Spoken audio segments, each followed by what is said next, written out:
นอนคงคอยงวยอยู่ทุกคนมาเนี่ยมายังคู่ก็สิบอกว่าให้นอนบ่ได้แล้วว่าซั่นได้หน่อยเขานอนน้องเบิ้งยังคู่เขานอนด้วยกันอยู่นะเอาว่ากันเนาะครอบครัวทางกีตาร์บ่ได้ซะบริจาคเมย่ายังก่อนเจ้าหาเพชรเมย่ายังปัจจัยโย50,000กีบหรือ50,000กีบเด้อเอาขอเป็นพลวัตปัจจัยกับสู่ยนโน้นหน่อยเดี๋ยวคิดประสบอยู่ดีมีสุขทั้งกายทั้งใจได้เมย่าเด้อวันนี้มาสมโพธิพระทุกคนมาบวชชีขาวจากวันภูมิเนาะไรบอดอยู่ได้ยังมาปูนเล็กทั้งปูนเลยโมมันออกพี่ลิงพี่ได้บทนางกันต่างคนกับต่างใส่สุดเสือขาวทุกคนก็สิครับประธานนะฮะนี่ก็ใส่สุดขาวขันเนาะมีเบิ่งขันหาเจ้าเด้อหาทีมงานยาสื่อเทียนเนาะต่อสู่คนอยากโยมเขาโอ้ไฟบ่อยากพ่อเด้อโทษเด้อเหยียบจังหน่อยเนาะเหยียบออกเหยียบเข่าเดี๋ยวคุณดับเด้อดับจะได้ครัวฮะกันคนเต็มอยู่ตกลงไปกันหมดนั่งใกล้ในคิวถูกทุกคน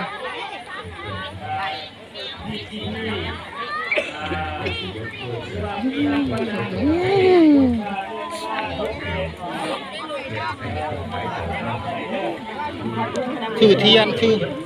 นั่งลิงนะไม่ไหวหากับหินแค่ไรลิงนะเวทว่าร้านจะคลองก็เป็นทุกคนยังไม่ใช่ละร้านนะ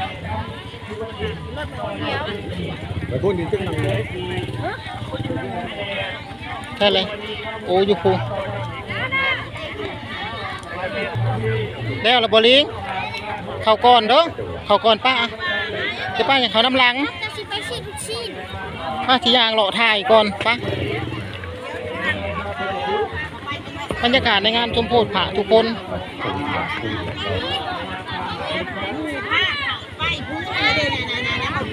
นี่พระเจ้าพระมาชมโพธิลืมเลยได้สา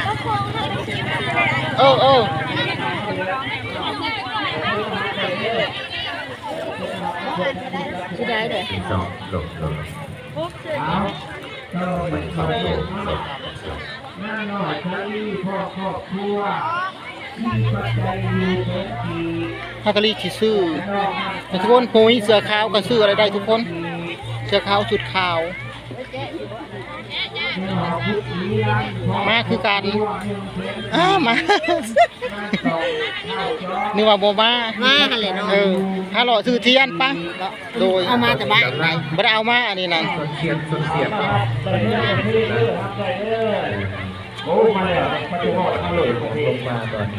คนกระไรทุกคนอย่างชับหนาชับหลังอยู่กับประวากันทุกคนทีนี้มีสูตรขายพร้อมนะ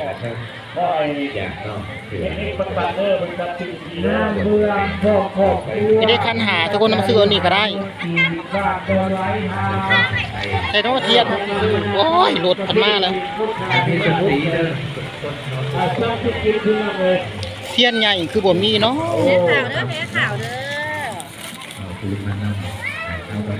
ช่องมันวายช่องพระธาตุประจับมันวายแค่น้ำเทียนใหญ่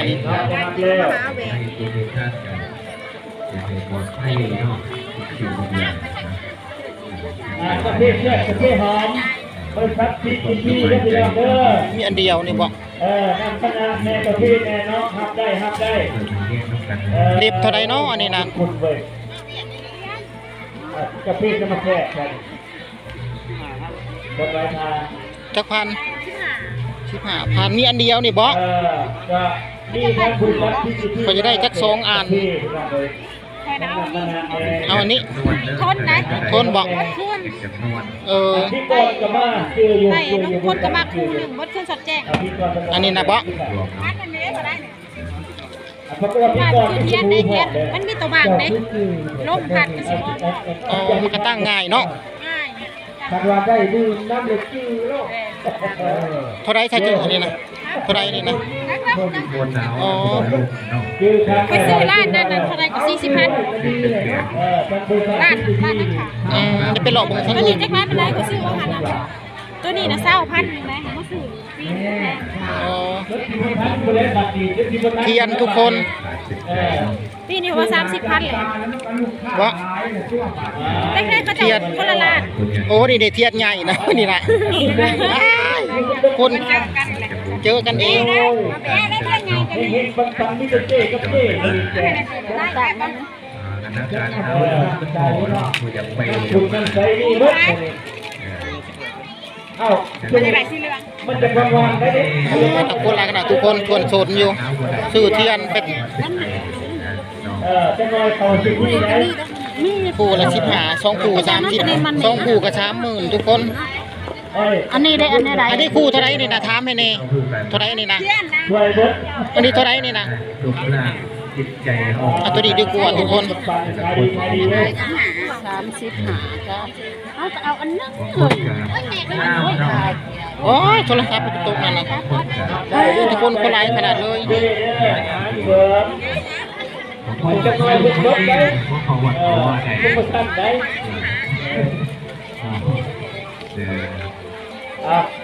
อาจารย์อาจารย์รับไปลองพ่อเลยที่นำให้มาได้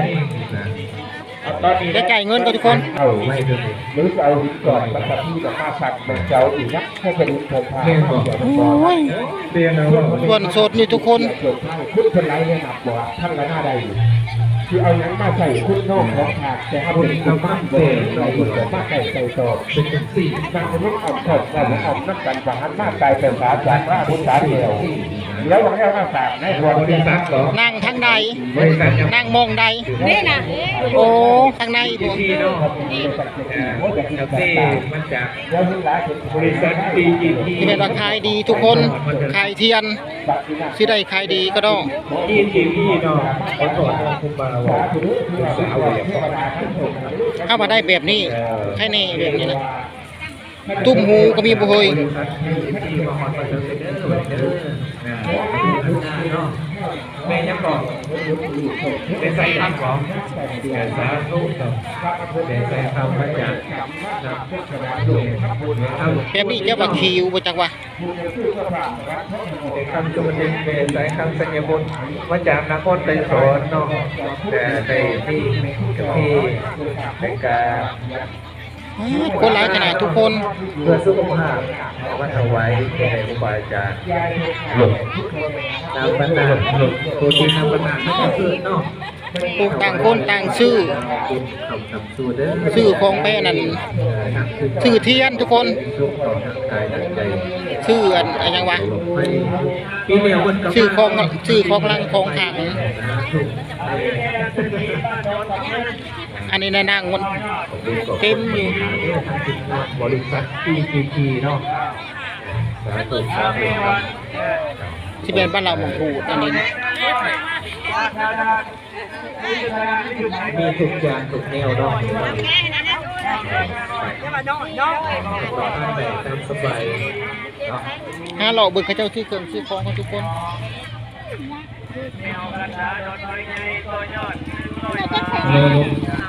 ก็ผู้ใดมันมากกับยิบผ้าออกมาไว้ หลายขนาดทุกคนรถก็มีรถกระสมโพดเลยทุกคนน่ะขายปลูก ทางที่บนนั่งบนเสากันยังหลายทั้งเดิมออกต้นยังโยม เต็มที่ออกมาเลยทุกคน บนนั่งกรุณาทั้งปีเด้อกันเดิมไปเดิม อายุไทยดีที่ไหนก็จะไปรู้งานแบบไทยหรือผ่าหาแล้วที่โชว์เกิดขยะสุภาพขยะสุเคราะห์ขยะสุรุยุขยะสุกันอย่าท้ายเลยอะไรเลยท้ายอะไรเกิดแค่ที่ผ่าแค่ตัวข้นตัวไปท้ายดีท้ายไปท้ายดีหาที่ผ่าท้ายเพื่อทำซ่าท้ายคนนั้นตกย้อยตกว่าโตที่หนึ่งตกก่อนมันขอสื่อจับเป็นก็จะเป็น พระเจ้าละนางอยู่นี่ เดียวอย่าถอย จักทุ่มจักยามเลยทุกคนลืมบ่งเบิ่งนาฬิกา ไปได้ทุกทางเนาะไปได้ทุกทางเลย คนหลายๆทุกคนน่ะจะเป็นจักคนยังเขายังบ่ได้รวมคนมาเด้อทุกคนมาสมโพธิพระอำนาจตาลีเด้อ ขอบใจเป็นโยมเนาะ สาธุทรงให้ดวงเทิดเกี่ยวทั้งสามตัวนี้ครับคุณพระทัพทุกประการแต่ของพระเจ้าอายุยืนนี่เขาทุกข์ละเมียดให้โลกจะมากครับ มาบ่ได้เนาะเพราะว่า ก็ไปตาม เป็นซาลาแล้วก็อายุเกมาบ่ได้เวทงเตแขนขากับบ่แข็งแรงเนาะได้มาน้ำหลวงน้ำร้านมาโปรโมทนาเนาะสาธุนำไปได้มาบ่ได้ขอปัจจัยเนาะโปรโมทนาเนาะโอเคขอบคุณอาจารย์ ตลอดวัดเกิดสิ่งเพื่อใจซื่อสัตย์น้อยทดใจหนักกันมาโน่ไม่ไรจะไม่คิดมีไข่คุยไข่ไหนหายหักตัดตัดโดนมุ้งเรียน มาแบบกวางเด้อบอลผักบอลเศร้าเนี่ยกวางเนาะบอลอย่าจะรีบเกิดเหตุ เช็ดไก่อยู่เนาะ คนข้างกันถ้าต้องรู้เจ้าช่วยเจ้าจะคุยเย็นขอให้พูดปัญญาเด็กเด็กศาสตร์จะชื่อฟังวัน อันนี้พอซ้อมอันนี้เนาะ ไว้ๆอย่า ชื่อคนใดมาจากประเทศเวียดนามดอกเด้อของซ้อมมีปัจจัยอยู่ได้ก่อน300,000 กีบเอาสาธุ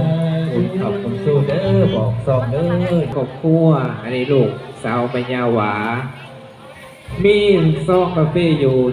7 ซองเนาะ7 ศพเอาสาธุคุณขับนำสู่อยู่ดีมีแห่งเด้อไอ้ศพมันมาน้ำแมวกระต่ายเด้อต่อมาผอมแดงไม่ออก